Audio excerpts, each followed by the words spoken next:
Praise the Lord. இந்த நாளின் புது கிருபை அது எபிரெயர் 2ஆம் அதிகாரம் அதனுடைய 15வது வசனம்.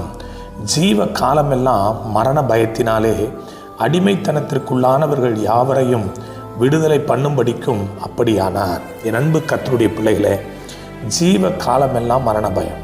இன்றைக்கு எவ்வளோ பேரை நான் பார்க்குறேன், என் ஊழிய அனுபவத்தில் எவ்வளோ பேரை பார்க்குறேன். ஒன்றுமே இல்லாத விஷயத்துக்கு பயப்படுவாங்க.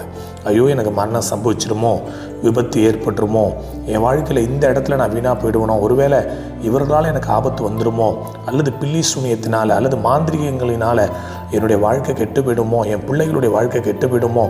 இது எல்லாமே ஒரு விதம் மரண பயம். என் அன்பு தேவனுடைய பிள்ளைகளே, இருளின் ஆதிக்கம்னு பேர் இதுக்கு. இந்த இருளின் ஆதிக்கத்தில் இருக்கிற பிள்ளைகளுடைய வாழ்க்கையில் ஒருவித அடிமைத்தனமும் அவர்களோடு கூட இருப்பதை கவனிக்க முடியும்.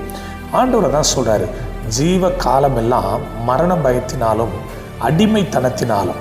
இன்றைக்கி நம்மளுடைய வாழ்க்கையில் எந்த இடத்துல நாம் அடிமையாக இருக்கிறோம்? பாவத்தில், சாபத்தில், கடன் பிரச்சனையில், அல்லது மனுஷனுக்கு அடிமையாக இருக்கிற ஒரு வித கூட்டம்.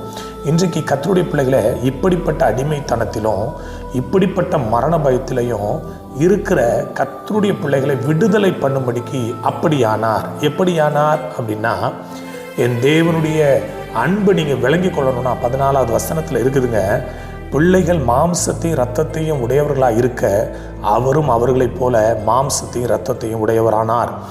ஆனால் வேதம் அழகாக சொல்லுது, மரணத்திற்கு அதிகாரியாகிய பிசாசானவனை தமது மரணத்தினாலே அழிக்கும்படிக்கு ஆட்டு ரத்தமோ, கோழி ரத்தமோ, கொக்கு ரத்தமோ, சேவல் ரத்தமோ இன்றைக்கி நமக்கு விடுதலை கொடுக்க போகிறது இல்லை.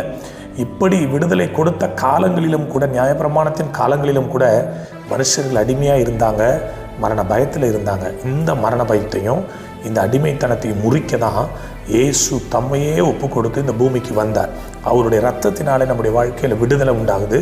அவருடைய நாமத்தினால நமக்கு ஒரு விடுதலை உண்டாகுது. நீங்களும் கூட விசுவாசித்து இயேசுவின் நாமத்தில், இயேசுவின் ரத்தத்தில் நான் விடுதலைன்னு சொல்லுங்கள்.